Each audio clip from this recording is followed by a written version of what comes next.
Bom dia a todos, obrigado pela vossa presença.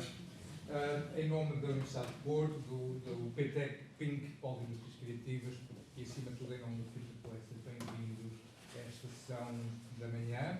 Vamos ter essencialmente duas atividades. A primeira seguir-se-á já de imediato e é um keynote address da professora Nancy Schettari. Nancy, welcome and thank you so much for joining Future Places. It's great to have you here. A seguir ao keynote vamos ter uma apresentação dos nossos laboratórios de cidadania, as mais diversas atividades que pretendem capacitar os cidadãos de formas criativas. Portanto, se quiserem ficar para ouvir o que é que se vai passar durante a semana nos nossos workshops e já agora também experimentarem pequenos exercícios daquilo que nós estamos a propor, será um prazer acolher-vos. Já sabem que todas estas atividades são gratuitas. I would like to invite my colleague Karen Gustafsson to introduce our speaker, and then we look forward to listening to what you have to tell us. Karen, thank you. Yeah, we are very fortunate to have one of our production faculty in radio, TV, film, Nancy Schettari, come to do the keynote today. Nancy is a director of photography and director and a documentarian whose work has appeared on BBC, National Geographic, the U.S. Public Broadcasting System. And she'll be showing some clips from her work and speaking on the transition from analog to digital in film. Thanks, Karen. Thank you so much for being here on such a beautiful sunny day. I want to thank ITOR for inviting me, and Sharon Strover and Karen Gustafsson and all of you here. I love being here in Porto. I was here in 1995 when I was still shooting films, and I was shooting a short documentary for the BBC on Women in the Waves, which was a movement to legalize abortion in Portugal when it was still illegal. And we were mainly in Porto because a lot of the interviews were here with people who had experienced death in their family because of backstreet abortions. So to come back in this capacity is really, really great. So I'm going to share with you, because of my years, the experience of starting, first of all, going to art school as a painting student when we were still painting and there was nothing digital around. And then from there, I wanted to become a cinematographer when I saw a very groundbreaking film for me by Ken Loach called Family Life. I don't know if you know this director. He's a social realist. Well, I saw that film and I was still painting. I said, whatever that is, I want to be part of it somehow. So then I put two and two together and said, well, let's see if I could still frame in light, I could work with people like Ken Loach. Never quite happened, but work with people who want to make a difference in society. But I could still have my cake and eat it too. I could still paint with light and frame, but in movement this time. So then I went back to film school and went to the Royal College of Art, where many people here, I'm sure included, have studied.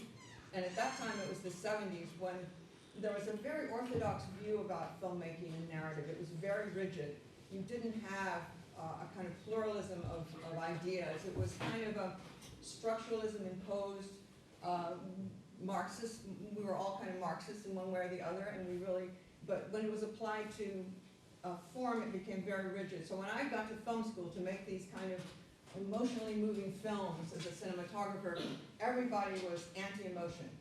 Brechtian deconstruction was in. So anytime you made a film, you had to include within it the language of deconstruction to remind the audiences in a Brechtian sense, you're watching a construction, you're watching something that was made. So it's the actual antithesis of the way films are made today, where you have suspension of disbelief, you want to draw the audience in with emotion, you have to be able to manipulate film, and especially documentary, because documentary, as you know, is made up of a lot of fragments of time moments, thoughts, interviews, B-roll, what they call, or just shots of things, and then you have to construct it in the most fictitious way possible to be able for it to render some kind of suspension of disbelief when you're watching it. So you apply many narrative techniques of three-act structure to the documentary. Characters are established. They you can see one right here. They go through obstacles. You start to identify with them. that somehow they want something, they have to go through progressive complications. All the things you're learning in screenwriting applies to documentary as well. And then there has to be a kind of a crisis moment or an apex of some kind, where then there's a sort of resolution of one kind or another. So these are all really, really hard things, and anybody who's tried to make a documentary knows the shooting part's almost fun. It's post-production and making something work and editing, which is the bear. It's very, very hard. So I came to Austin after working in London between the age of 19 and 40. I then found myself in the States with 2 small children, and I was offered a job at the University of Texas. My original goal had been to stay in the Bay Area in California, but I ended up in Texas, which is, of course, Austin is, if any of you've been there, realize it's a little oasis. The university is an amazing place. There are people from all over the world.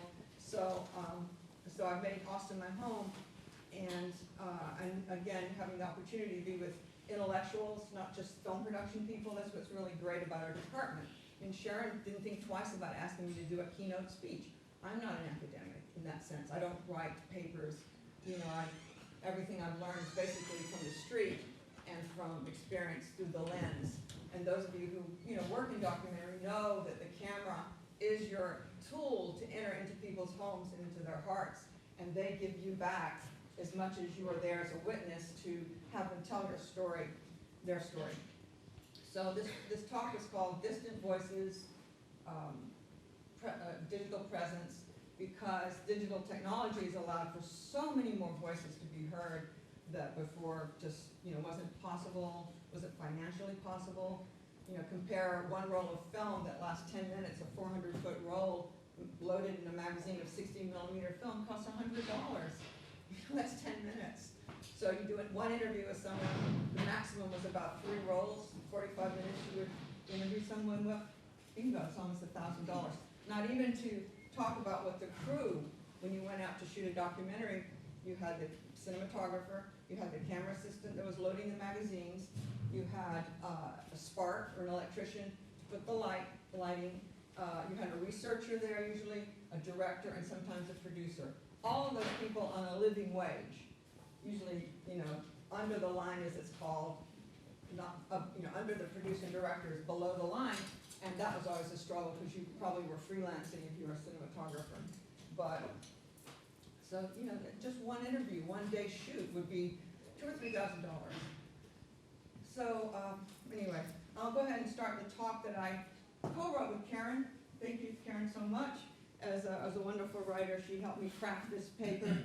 And so I'll just read from it and stop and talk and show some of these clips that sort of document a little bit my history going from 35mm as a cinematographer to then coming into teaching via shooting on digital, which is another was an amazing liberation. I'm probably talking too much already about my paper, but those of you before, you're all young in the audience, you've probably never experienced this with people with a camera, where you have a 60mm camera or even a Betacam, and half of your face is closed like that, and the other eye's squinting. So the revolution of having a flip open monitor allows you to hold the camera here, allows you to have body language with your subject, eye contact, all those things, and even to direct, talk, and ask questions while you're shooting them. That is a huge physical revolution in terms of how you make film. So I'm going to show you possibly a clip from that, but maybe I'll skip that and go to the last 2 pieces. But so let me start this paper. And any questions so far? As I've said, this is a lab. It's not really a it's not, so anywhere you want to stop, we can talk or have questions.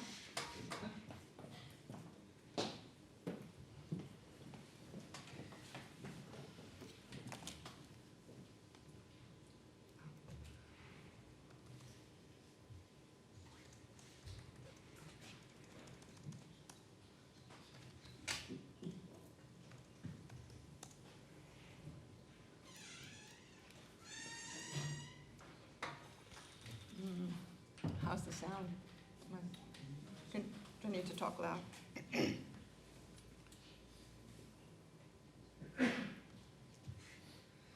Okay, so During the last 15 years, there's been a revolution in filmmaking as professionals and amateurs migrated from analog to digital technologies.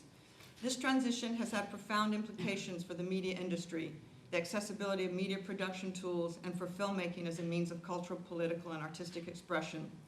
The transition from analog to digital has meant the compression of time and also a change in our relationship to our surroundings and how much of it we choose to document and remember.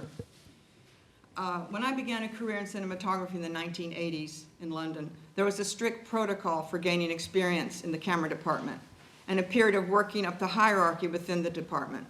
One advanced from loading magazines as a clapper loader to focus pulling as first assistant to operating the camera and aspiring one day to become the director of photography. This process could take anywhere from 3 to 7 years. Even to begin one's career working professionally in the TV or film industry in Britain, one had to be a member of the Association of Cinema and Television Technicians, the ACTT, as much an elite guild to newcomers, to keep newcomers out, as it was a labor union. The number of women and minorities in the ACT camera department could be counted on one hand, and I was one of them for a while. It was almost impossible to even get a foot in to begin climbing the ladder in the first place. Actually, this trend, even though we've been talking about how digital has made such a big revolution in terms of accessibility to everyone to make films, but in 2012, 89% of the 250 top grossing films had no female director, and only 2% of these films had a female cinematographer. That's today, that was 2 years ago in the statistics. So no woman has ever been nominated for an Academy Award for Best Cinematography. Cinematography has always had a mystique around it, similar to the aura of what Walter Benjamin talks about in the age of mechanical art in the age of mechanical reproduction. Ironically, not in being a singular work of art, since film cameras expose negative that can be reproduced, but more in the act of seeing by one individual. The cinematographer, occupying a high status on the film set, was more like a magician than a technician, ready to do his magic in the black box and sharing the eyepiece only with the director before the shot was put into motion. Before the 1980s, when video taps could be attached to film cameras, only the director of photography knew what he was getting while shooting, and everyone else had to wait until the film was developed and a work print could be projected. The DP became the guardian of the image. So I'll show you a clip from Partition, which is a film that I was director of photography on and operating many moons ago. And it was a film for Channel 4 about the partition of India, kind of a poetic, experimental feature film shown in 35. So, yeah.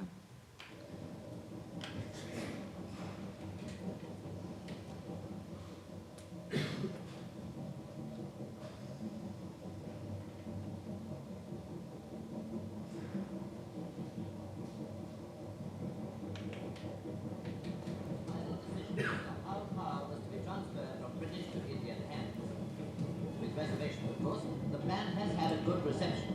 From Nehru for the Hindus, from Jinnah for the Muslims, and from Sardar Baldar Singh for the Sikhs.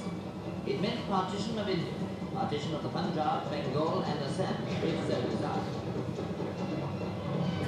It meant dominion status almost immediately. The Muslims, the Sikhs, and the Hindus were at least agreed on the sincerity of Britain, and they accepted the plan now put forward by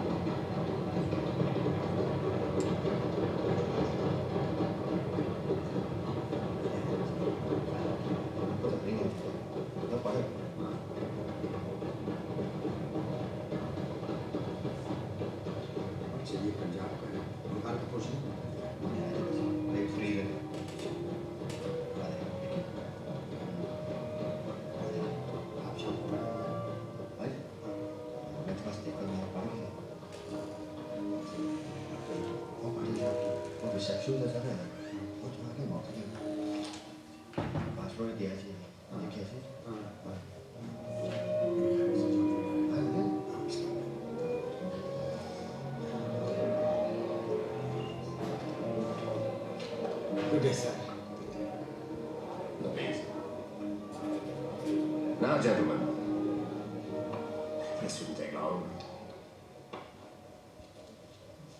Let's hope the partition has not divided us. It's an arbitrary business. But the reception in the other wing is almost over. Lord and Lady Mountbatten just leaving. When the orchestra is finished, we'll be able to settle into the business of the day. So you won't need to be here all afternoon. The heat's pretty unbearable.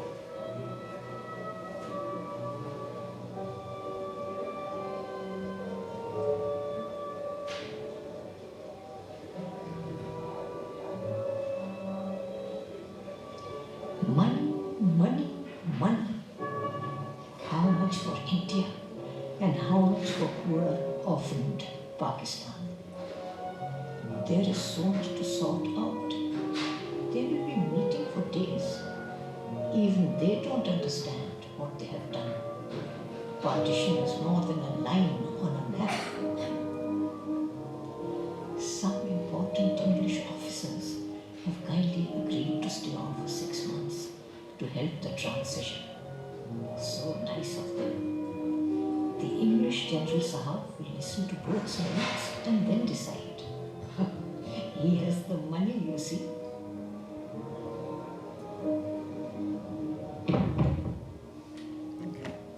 That's fine. So anyway, that was one long tracking shot that had no cuts in it, and it was flying with the crane over a table, and those were actors who got out of the way as the crane came over, and it was all post-dubbed. But it took about 9 people working on that shot. I was operating, I had a focus puller on one side, I lit it, and there was a crane operator and a track around the table and someone pushing the dolly, and of course a production designer, and just whatever. So those were, that kind of shot, you know, takes that kind of number of people and shot on 35 millimeters. So a shot like that, I don't know how much it cost, but it took a lot of craft behind it. And so the things that we work on, that I certainly work on today, which are, you know, with a camcorder and so forth, are not that complicated. But anyway, those were great moments, and great moments to work collaboratively with people technically like that. It was really fantastic. But I wanted to go back to this discussion a little bit of the cinematography. Oh, hello, how are you? Great to see you. Wonderful professor and friend. Going back to the idea of the magician, the craft that came out of the Renaissance of the cameraman or the cinematographer being elevated to a level which was that of the artist, as Giotto or Caravaggio or someone of that nature, and of course that's changing, that's shifting because of digital technology and production. And I want to show you a short YouTube video of Vittorio Storaro and how I just found this last night, and I thought this totally nails it when I was talking about the magician and being elevated and being the only one that can see through the viewfinder or knows what the image is going to look like. There's a kind of homage to him here, and he's in a chapel in Padua, Italy, where Giotto painted his first frescoes that are very much like scenes from a movie, and people who write about film talk about the Renaissance as being where the frescoes became like scenes, narrative scenes. Our first narrative experience was from a cathedral environment or a church environment where you had scenes and characters and so forth. But yeah, this is only 1.5 minutes or 2 minutes.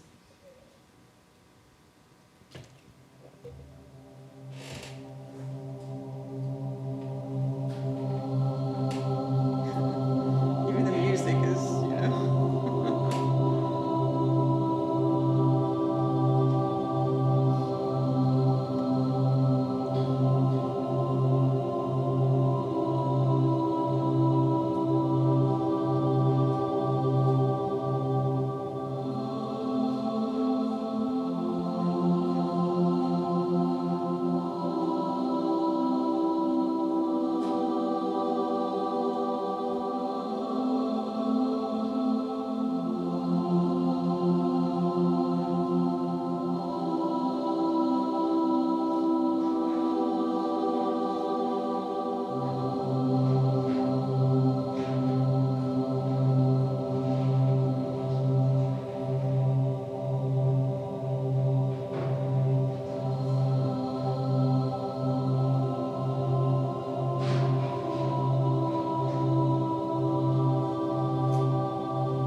Yeah, so this kind of equation of the magician, of the artist, of the singular master, and Giotto or the Renaissance painters, and it's a very tragic loss in some sense. It is a very poignant loss to lose that kind of craftsman, and it's a phenomenal experience to shoot something like that and to be, you know, in the zone once you're shooting. Something that happens less and less with digital because it's such a present tense moment, whereas film is a nostalgic media because it's frame by frame going through the viewfinder, through the gate, and it literally records in a kind of history of time, of you know, memory as it goes through the gate, whereas video itself is produced with revolutions of, you know, outputs of electrons. So it's really a different medium.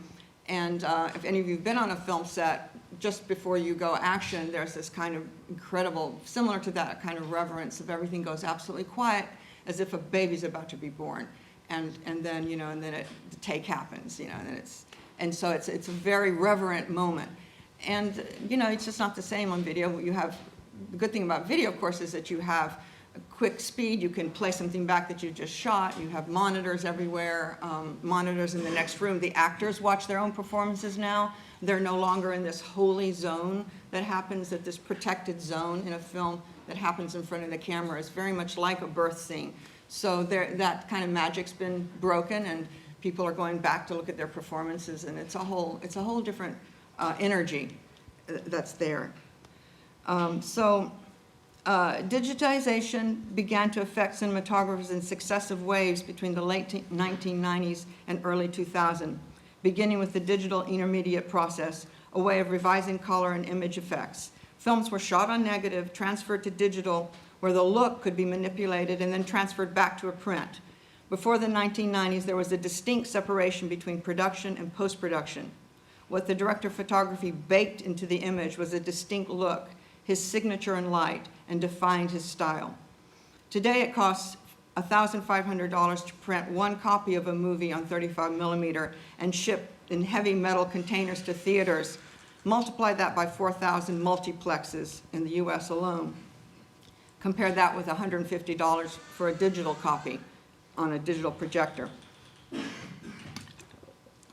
Once the apex of excellence in manufacturing movie cameras from the early 1900s, all three major companies, Germany's Arriflex, America's Panavision, and France's Aton, announced in 2011 they would cease production of 35 and 16 millimeter cameras. Today, Arriflex only makes digital cameras such as the Alexa, an advanced camera that rivals film negative in its ability to reproduce the same latitude of film digitally, capturing details in very bright and dark areas in the same scene, that previously only film could claim superiority over digital. I don't know if you remember, you probably always heard that, oh, video is not as good as film, and it doesn't have the same latitude, everything burns out in the highlights, you don't get any details there. Well, that's changing more and more with time as sensors get larger, even on DSLR cameras. But the Alexa is their showpiece, and they have an Anima now, a second camera that's cheaper to buy, but still, you know, $30,000, $40,000, $50,000. Today's digital filmmakers can immediately see what they have shot, and if they want, share it almost instantaneously by uploading it to video or YouTube. In documentary filmmaking, the accessibility of digital movie cameras and mobile phones and mini camcorders has removed the restrictions on citizens to document the world, blurring the distinctions between media professionals and amateurs. Users all over the world document everything from political protests to family gatherings, as cameras become an extension of themselves, mediating their experience of daily life. Social media has facilitated mass distribution. Google's YouTube, the largest video sharing site, claims over 1 billion unique visitors a month with 100 hours of video uploaded every minute. That's pretty intense. Wars, World War II, I, you know, as far back as your great-grandparents knew, were filmed by cameramen working for the mainstream media. But in the wars in Iraq and Afghanistan, young soldiers on both sides of the conflict uploaded videos of their war experience. On the one side, jihadists celebrate explosions caught on camera, pointing at an unsuspecting parked vehicle, while American forces document their victories and losses, some adding personal diary accounts, but in both cases, self-directed. This was the first time a war has been documented online by the participants themselves, both 20-year-olds, manipulating, very comfortable with digital uploading from their phones and everything. Syria has been a watershed moment for video documentation. Both the rebels and government supporters have made significant use of digital video technologies to document and distribute scenes from the war, including bombings and gas attacks. Syria is one of the most dangerous places in the world for journalists. At least 28 were killed in 2012, and places heavy restrictions on foreign journalists' entry into the country. Observers with mobile phone cameras and video activists have filled this gap in news coverage, uploading many videos to YouTube and other video distribution sites. While this wave of video documentation began with individuals shooting footage of the 2011 protests, these activists now organize media offices, some receiving video training from NGOs. Assad supporters likewise upload footage, many of them responding directly to rebel videos and questioning their authenticity. This highlights one of the primary issues associated with citizen journalism. How can truth be established in these videos produced by opposing sides? In either case, staged or not, the public now remains skeptical when their government presents only one version of the truth. The spread of digital technology has transformed journalism, launched media stars, and contributed to political revolutions and reform.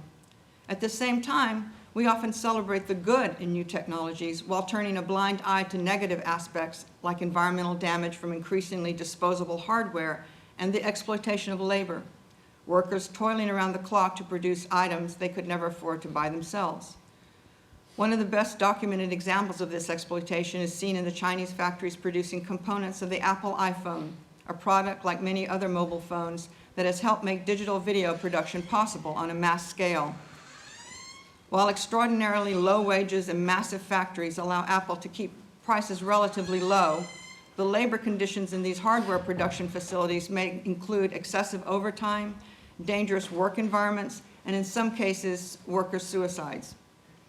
On the consumer level, as a species, we are slowly undergoing physiological changes, body posture morphing into text neck, that stooped over curved neck, all too familiar and often seen on street corners and at bus stops.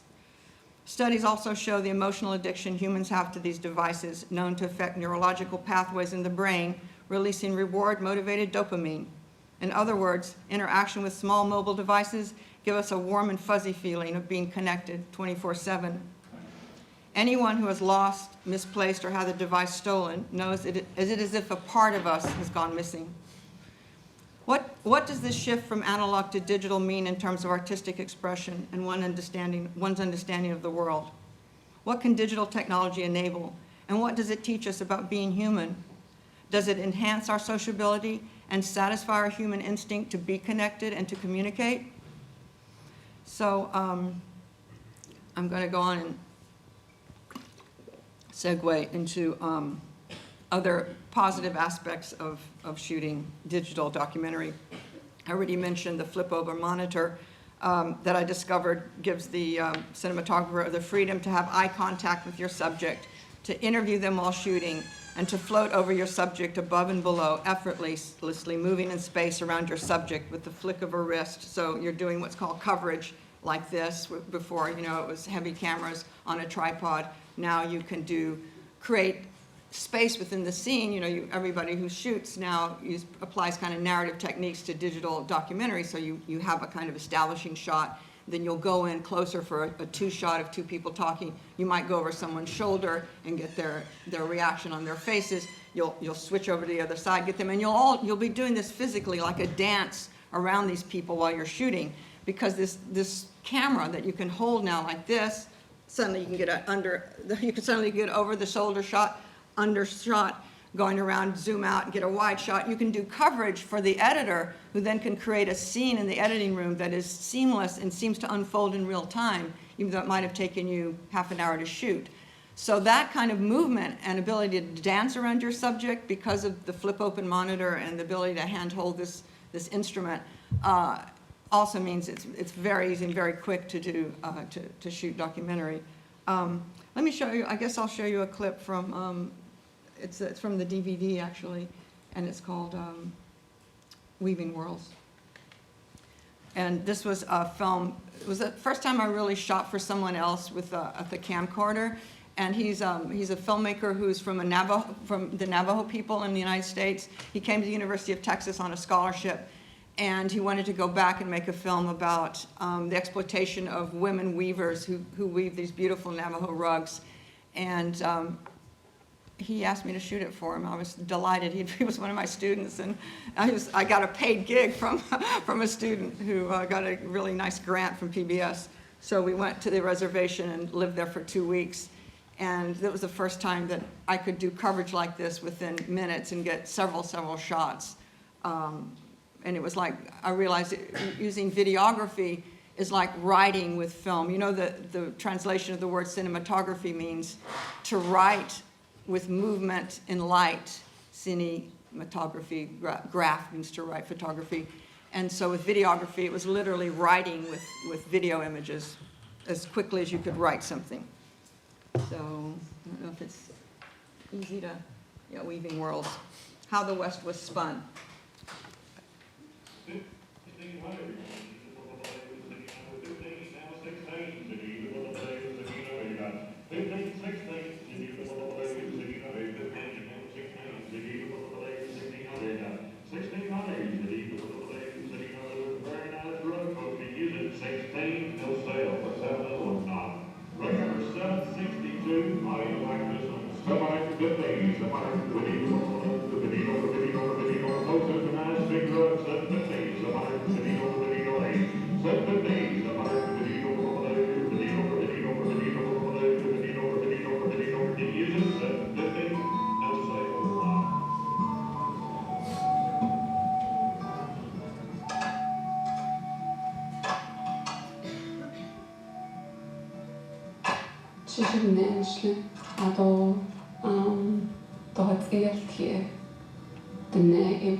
French. Kia ani itashi do shinale toplakona le thoughts ilki the ne hegi French.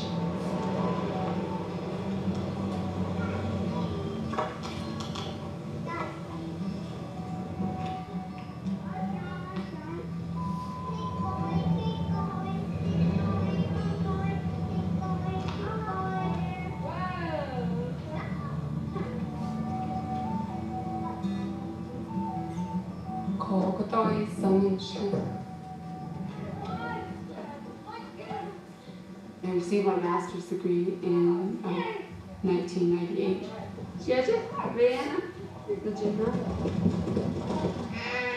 It's out there. I know what city life is about as far as I want to know. Now I'm home. And as an adult, I want to learn about some of these things that I never really got a chance to experience.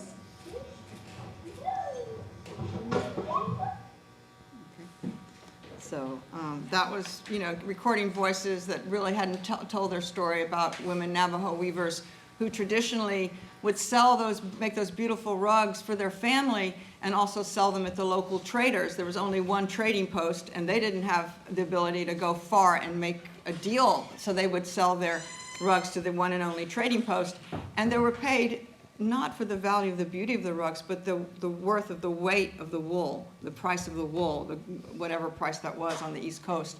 So their rugs were sold based on the weight of the wool. And Benny's grandmother had weaved, and he remembers that, so he was able to go back and make a film about from their perspective, their point of view. Again, without digital technology, we wouldn't have been able to make this documentary that was played on PBS and is still, you know, shown often. So let's see. Okay.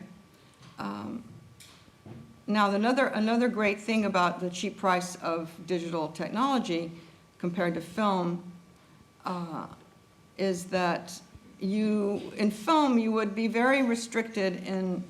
I made a film for Channel 4 called Green Flutes, And it pretty much had to be scripted in advance because of what we were saying earlier.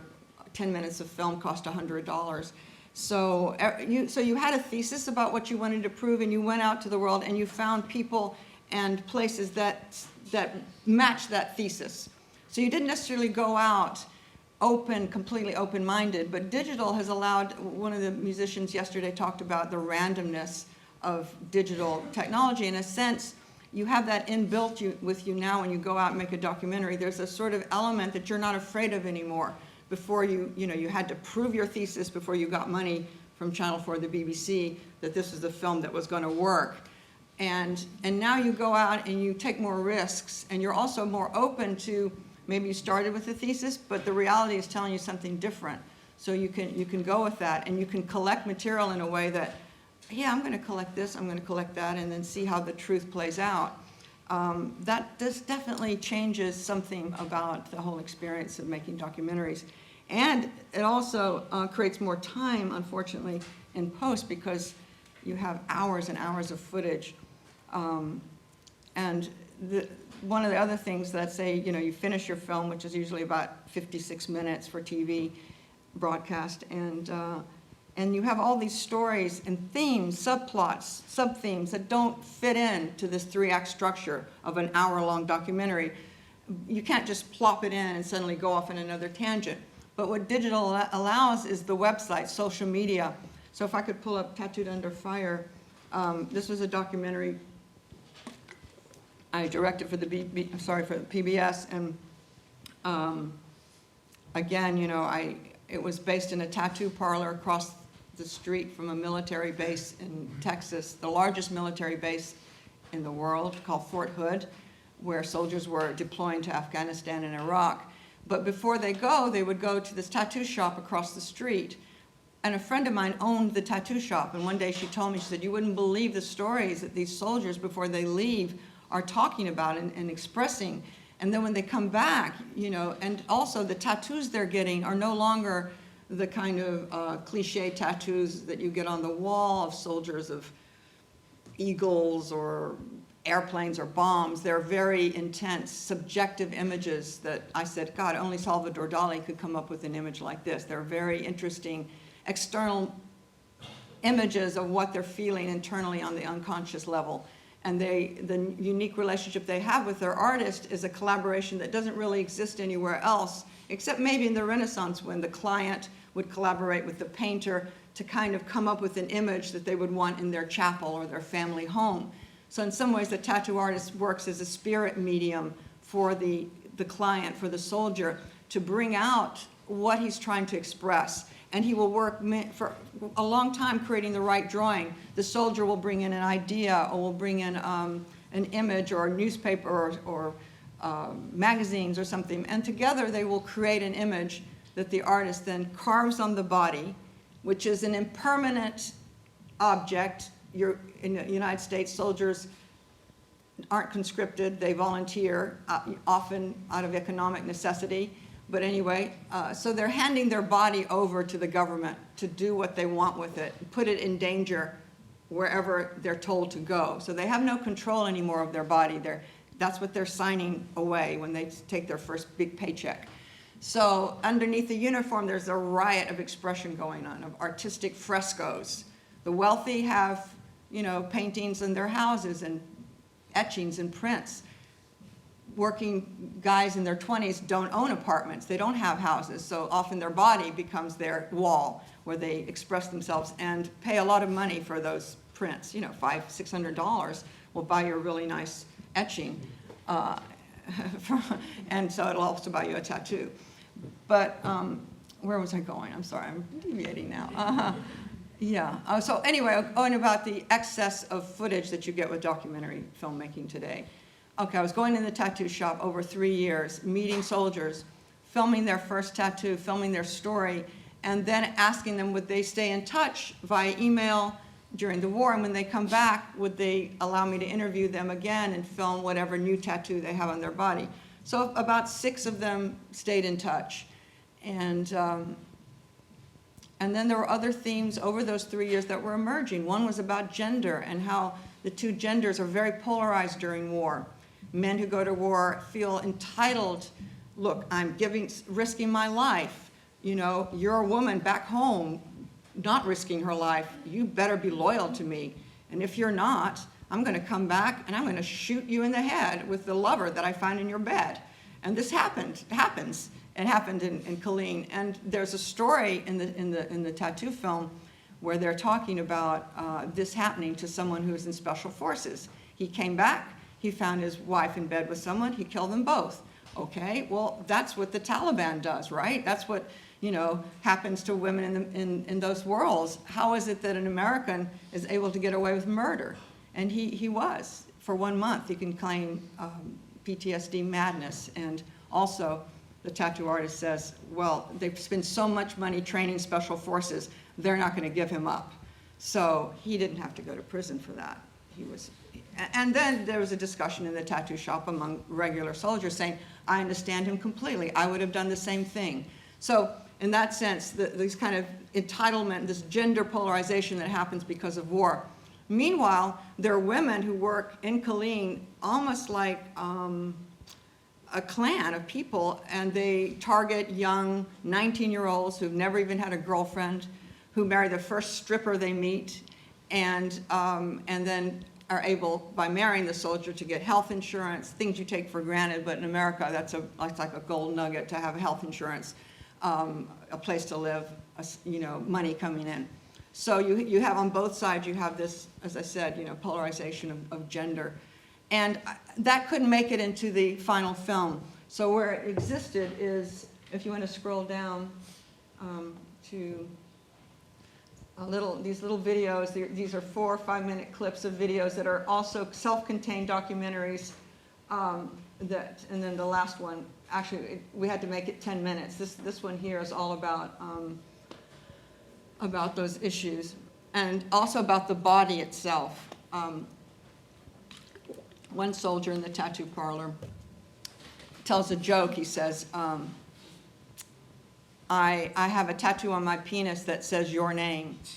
And, right, so what do you mean? And he says, well, if you're in a bar, you can say to a girl, I have your name tattooed on my penis. And she goes, no, you don't. And sure you do. And he says, yes, I do, I'll show you. He pulls out his penis, and it has your name printed on, literally written on it. And so he does this in the tattoo shop. Pulls out his penis. And then he expresses how, as soon as a bomb goes off in Afghanistan, the first thing male soldiers do is they put their hands down there, you know, just to double check.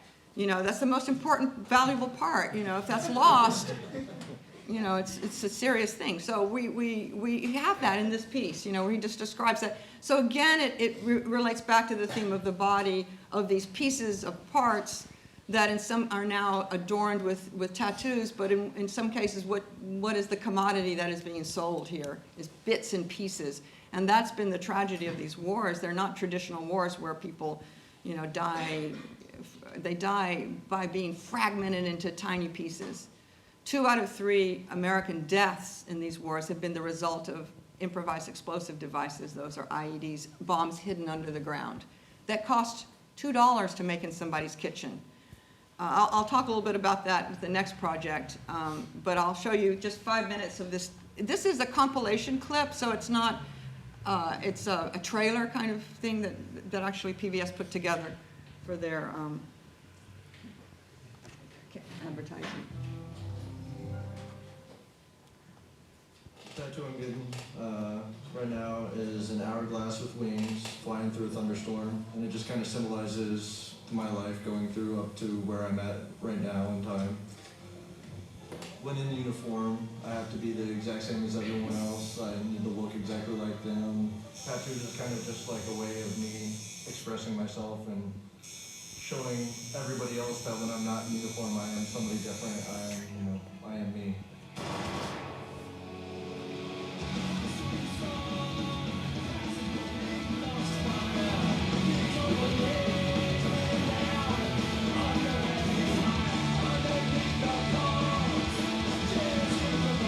Since the day we opened the shop, it's basically the only people we tattoo here are soldiers. They're putting their hearts and souls on these one-of-a-kind tattoos. It's my body, it's my life. This is my art, and I want to design it. There's a tattoo coming along. We're just about done with the drawing. Is it ready right now? Yeah. Started working on this big Norse piece for my back. I'll put the Norse tree of life. Its roots are going to extend down to the Norse underworld. Instead of just throwing a tree in the middle of his back, we're going to incorporate it with a Viking-style shield. That shield thing is also part of that intimidation. A lot of ancient civilizations painted themselves up blue or green to intimidate their enemies. So tattoos kind of became a permanent war paint.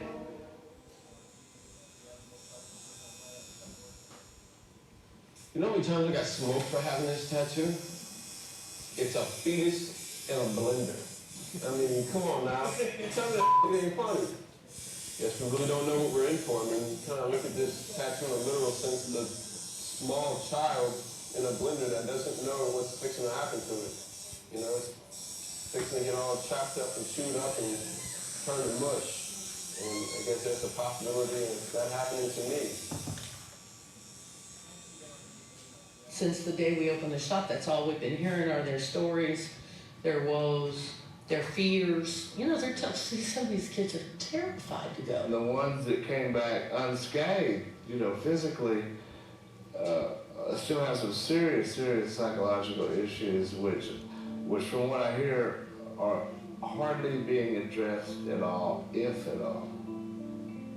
It's just like Vietnam, they're just putting them back on the street like next.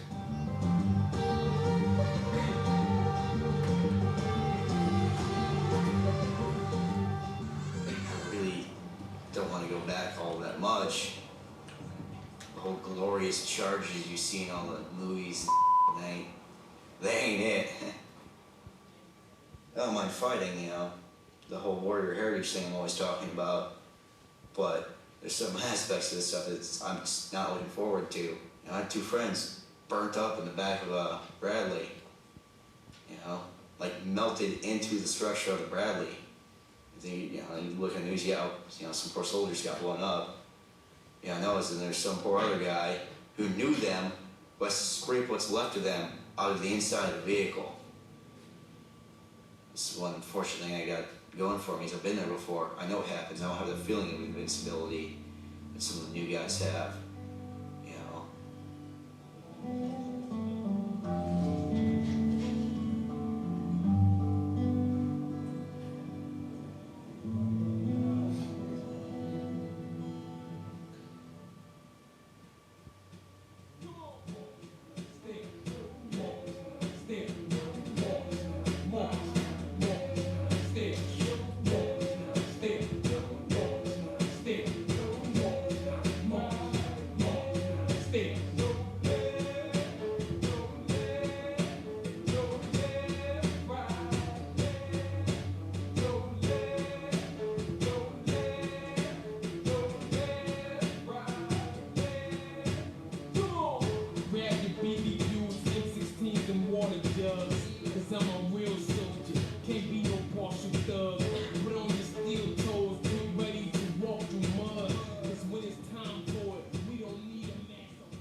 So thanks to the website, you know, it just gives you so many options to, we had an option for people to download pictures of their tattoos and to share their war stories and lots of things like that, that before without social media wasn't possible.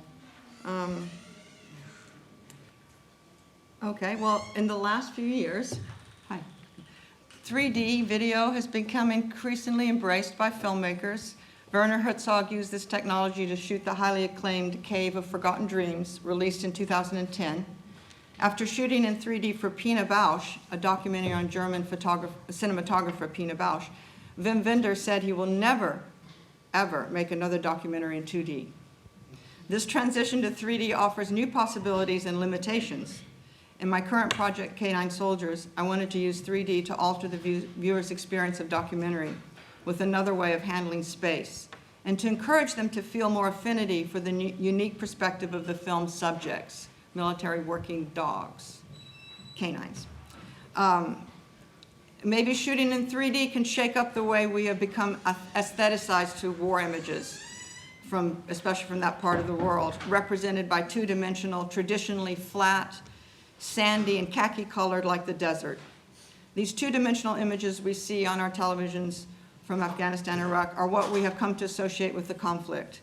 Flat images communicate very little about what it's like to search for IEDs, for bombs, or to develop a unique bond between two species in war, a canine and a human. 3D may be able to help documentaries produce a more visceral, physical experience, creating greater affinity between the audience and subjects. Maybe it can shake up traditional assumptions about the documentary form and viewing experience. 3D is also changing modes of digital video production, and in some ways reviving traditional film techniques. Transitioning from 2D to 3D, digital film directors must think differently. Instead of camera movement and frequent cuts, 3D is shot in long takes using the deep focus associated with filmmakers like Orson Welles and Jean Renoir, and celebrated by theorist André Bazin. Rather than experiencing space created by camera movement, coverage, and editing, the viewer's eye is encouraged to explore the space of the shot, freely roam from the background to the foreground. We're talking about how with, when you have the camcorder and you're shooting documentary, you're doing a lot of coverage to create the space for the audience to kind of live in that space inside the scene. So in some ways, the more coverage you get, the more you communicate a space, because after all, you're watching it in two-dimensional, so you're always looking for ways to increase the sense of space for the audience. Well, in 3D, it's completely the opposite. The more you move around, the more you'll get sick watching it. And so you have, going back to that long take, long mise-en-scène, you're giving the audience back the kind of freedom to look around the stage or look around where they want to see. And that does create a whole different way of operating. The experience of the filmmaker also changes as he or she hangs back with the camera rather than moving through the space surrounding the subject. The process of shooting slows down, losing the fast pace of 2D digital video as more time must be taken to set up shots. Long takes required in 3D shooting can also affect the interaction with the subjects. One stands and bears witness rather than dancing around them through camera movement. Digital video technology has brought 3D within reach of many filmmakers. For the price of a second SD card, going into the second, the two eyes on the lens, and avid editing, one can film in 3D reasonably cheaply just by the cost of an additional SD card. Cameras range, broadcast quality from about $3,500 up to, several thousand. So I just wanted to, I'm going to show you a long clip from the dog film, but it's not going to be in 3D because we don't have, we're not there yet to show it in 3D. We don't have the projector and stuff. But Paul Valéry, who wrote in the 1930s, wrote this called Pièce sur l'art. In all the arts, there is a physical component which can no longer be considered or treated as it used to be, which cannot remain unaffected by our modern knowledge and power. For the last 20 years, neither matter nor space nor time has been what it was from the time immemorial. We must expect great innovations to transform the entire technique of the arts, thereby affecting artistic invention itself, and perhaps even bringing about an amazing change in our very notion of art. So he wrote that in 1931 at the cusp of, the great mechanical age of the airplane, the train, what the Italian futurists celebrated and the Russian constructivist Dziga Vertov celebrated in his film Man with the Movie Camera. He suddenly, from being in the horse and buggy, Europe was in, this incredible ability to move and to put the camera in places that the human eye couldn't see before, from an airplane or from a moving train or so forth. So they were celebrating that as the effect it would have in art, and it did. It produced, we had cubism, we had constructivism, we had abstraction, we had all these amazingly different forms of art and dance and theater and painting and film. So it's obviously, we're kind of on that edge now with digital technology. Well, I'll just talk a little bit now to close about Canine Soldiers and why I'm doing a film about dogs.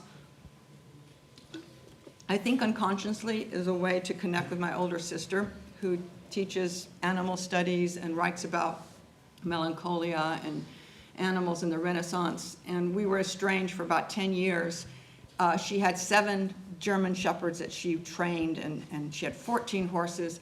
10 of the horses were rescue animals, and 3 or 4 were, proper horses that were, could perform. And yet she and I had a very, very complex relationship, and we were alienated, and she seemed to care more about all her animals than her family. But she lost all of that in a divorce, and she has no horses left, and she still has several dogs that she's waiting for them to pass on with time, with age. But we've become very close since then. And some of her ideas about animals really got me thinking. And when I was at Colleen in 2006, I saw a newspaper from the local military base, and it had a photograph of a woman soldier and a dog by her side. And it said something like, soldiers aren't the only heroes. So I said, that's an interesting thing. Maybe if people don't care about humans dying, maybe they'll care about dogs dying. So I said, okay. And I put that newspaper on my shelf. And many years, six or 7 years later, I took it down again, and I started thinking about it and writing a treatment and starting to make a documentary about it. And I wanted to do it in 3D because I thought, I hadn't seen Wim Wenders yet or Werner Herzog's film, but I felt that somehow you could get the kinetic quality of a dog moving through space more easily in 3D, just as an aesthetic choice. And later I started to think about the war as always being represented in flat, sandy-colored, two-dimensional images. So the fact I told you earlier that 2 out of 3 American deaths are the result of bombs that cost $2 to make in someone's kitchen, while the Americans kill the enemy with drones that cost billions of dollars and the smartest minds in technology designing ways to use digital technology to fight wars. But our own flesh and blood, our own American soldiers, are killed 2 out of 3 out of a bomb that cost $2 to make, and whose only defense against that bomb is relying on another species to save our lives, to save human lives. Another species that happens to be super hyper intelligent in smell, just as birds are geniuses in being able to see. So other species have something to offer us, and they are superior to our species in certain things. So what does that tell us about where we are on the planet as a species now, as a human, the top dog that we've been for so long, and that we've reproduced this European model from I guess from the Greeks that always placed, the apex was like this, white European men on top, then lesser men, then women, then animals. And we've gone around the world viewing the world in this paradigm. So that this war that we've lost, but 2 wars now, that has this extraordinary experience going on between the dog handler and the dog is, for me, it's mind-blowing. And the soldiers that become dog handlers are very different from the soldiers in the tattoo film. They don't go back to war to kill people, they're going back to save people. Kind of like St. Christopher with the baby Jesus on his shoulder. Well, St. Christopher and his dog leading people through the desert. Encountering, being able to, predict a bomb or find the bomb before it goes off. So I find that really, really interesting, and so we're making this film. It's been difficult, and it's also difficult to have those themes expressed, what I've been talking about and thinking about, just by seeing a soldier and his dog looking for bombs. So I've decided I'm really going to try and find interesting intellectuals, people like Donna Haraway. Temple Grandin has signed on to be in the film to articulate some of those ideas. Sometimes the handlers can, and they get very close. And that's one thing I like to do in documentary, treat everybody like they're super intelligent, and that most people are, just because they don't have a university education. They have insights that they've achieved in different ways. So. Many times you get incredible articulation from ordinary subjects. But as well, I'd like to kind of put it into out-of-the-box thinking about our existence as a species. Also, science has shown that we have a lot more in common with other species than we thought. We have 3 parts to our brain. The frontal lobe is where we do all our processing and logic and thinking, and that's the largest in the human species. But our middle brain, where we process emotion, is exactly the same as a dog's or a chimpanzee. So, you know, that's what's so fascinating about this relationship with the dog handler. They have to have a very strong bond for it to be successful. And anyway, so I'll show you these. It's a 12-minute clip. And then if there are any questions, these are, yeah. Go ahead and we'll play that. Wrap it up, yeah.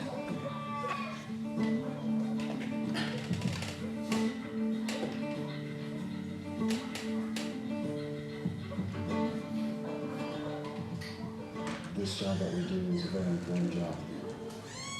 And what we're training here are combat dog teams. And we're trying to train them to the best of our abilities to be able to go out and to support conventional and unconventional military, to help the tip of the spear conduct their missions and to fight the enemy and to actually save lives.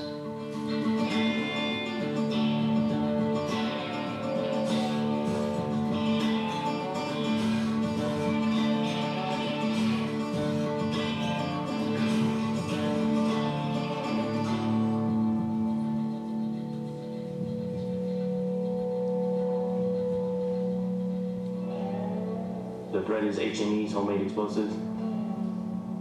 So if you see, we have whiskey-based peroxides and ammonium nitrate, just giving the students an edge on the terrorists because we have to always adapt to our training techniques.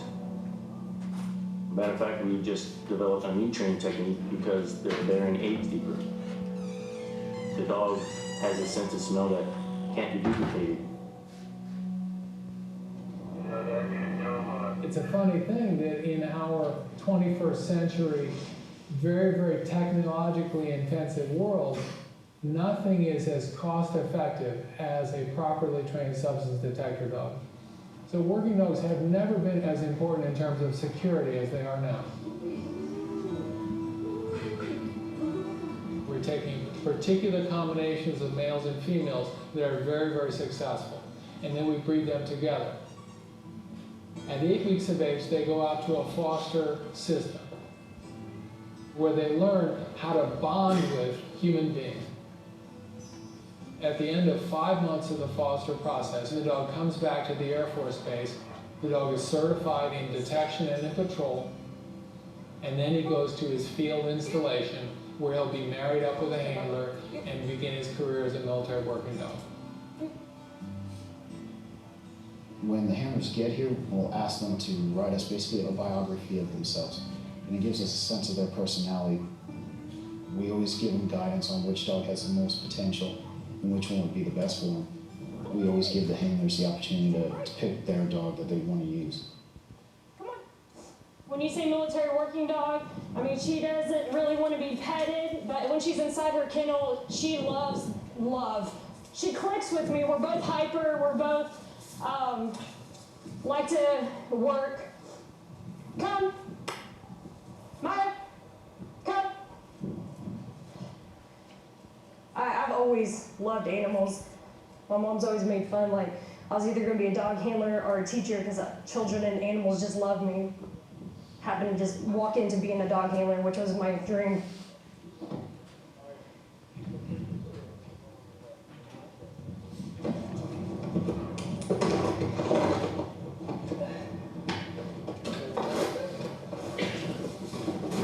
We're going to Yuma, Arizona. You know, we're going to be doing several different types of training. And mostly it's all going to be operational type training. This is going to prepare them for a practical test that we're going to give them. All of our training comes together as a whole to validate us as an actual dog team, put us through some different scenarios of village searches, building searches, just tactical movements to get ready to join the fight.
I spent about 5 years as a construction equipment operator before I got offered to be a dog handler. What we do is that we use the dog's hunting instincts. The need for food means the dog hunts to feed, to live. What we do is we kind of use that instinct and go, the dog needs to find the explosives to get his reward. Pay your dog on source.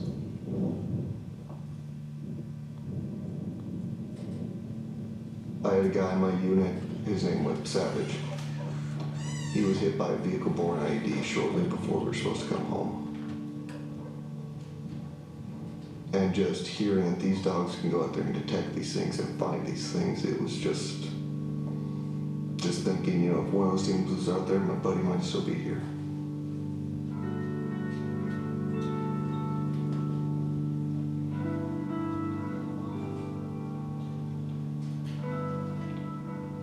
It's like soldiers, you train as you fight. I like to train as we are going to deploy. Saturday, I try to go out with high energy and motivation, so therefore, you know, my dog's ready to work and build up that stamina, because you never know what type of mission might come down. Girl! Sit! Yes! You did good on us. She's coming around and it makes me happy. She knows that I'm not going anywhere. I'm the one that she sees in the morning. I'm the one that she sees throughout the day. And she knows that I'm her mom. Bye, mamas! Say bye! The stakes of not bonding with your dog or building that rapport, there's a lot at stake. Say, for instance, you're deployed and you're working with a unit on ground, and there's a possible IED and you have to go find it with your dog. If you send your dog out there and they're not actively searching and listening to your commands, but they're running all over the place, it can be detrimental not only to the dog, but to yourself and the unit on ground. We are high-value targets, and there is a bounty on our heads. A high bounty on top of that. Me and Baco are very tight. We're very close to each other. Losing sight of him, having him get kidnapped, anything like that, I just don't want to lose him. We're close friends, and I don't want to lose him. Almost every military working dog handler I've ever met is really attached to their dog. And their dogs work really hard for them.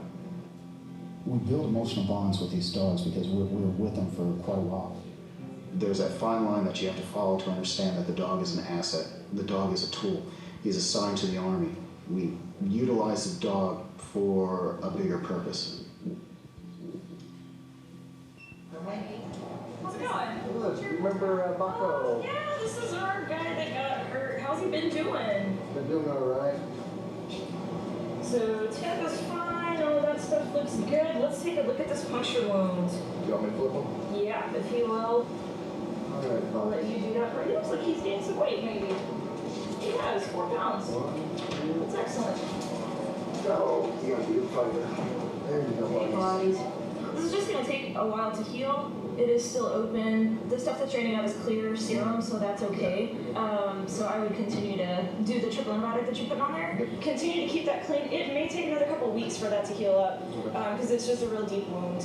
But you know, if we tried to close it, it was probably just going to get infected. So yeah, we'll keep it on some antibiotics till it's healed up, and if you can swing by the clinic and pick those up. Any other problems? Nope. Okay. Fantastic. If you imagine, you know, athletic dogs, just like athletic people, what are the common problems you have? So we have a couple of different joints in the dog that we have issues with. Knee surgeries are one of the common surgeries that our orthopedic surgeons do. So this guy developed a knee injury.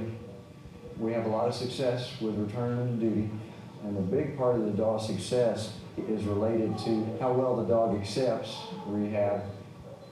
Obviously in dogs, they can't describe fear or nightmares.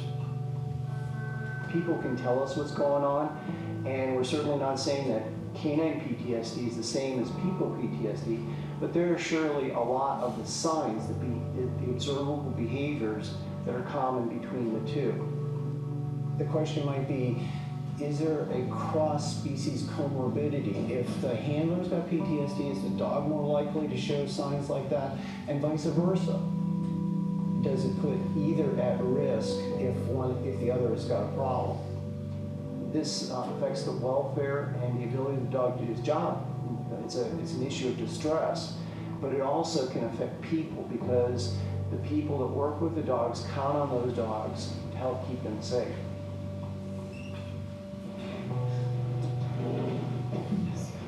My biggest fear would be not finding something and it's right there.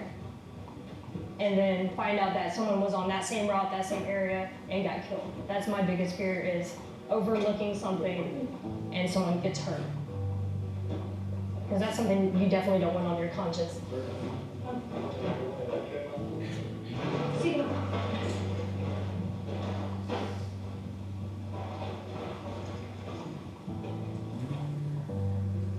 Bottom left corner. On source.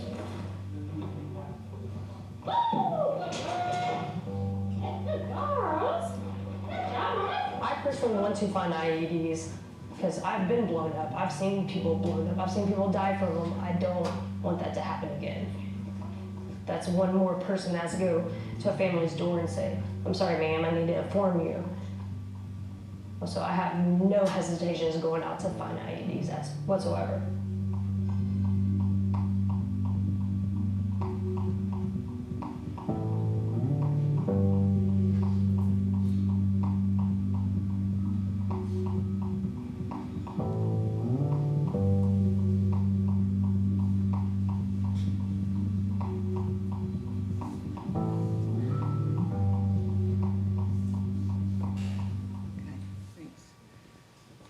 Well, that's the, thank you for your patience and sitting through everything. We're going to take our discussions or questions outside if anyone has them because they're running out of time. And so thank you for being a good audience.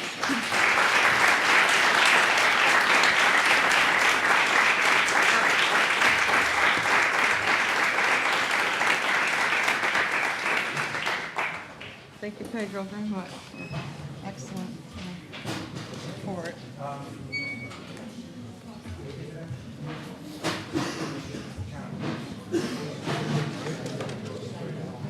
Really well. It was so smooth. Thank you so much. Possible. I couldn't have done this without you.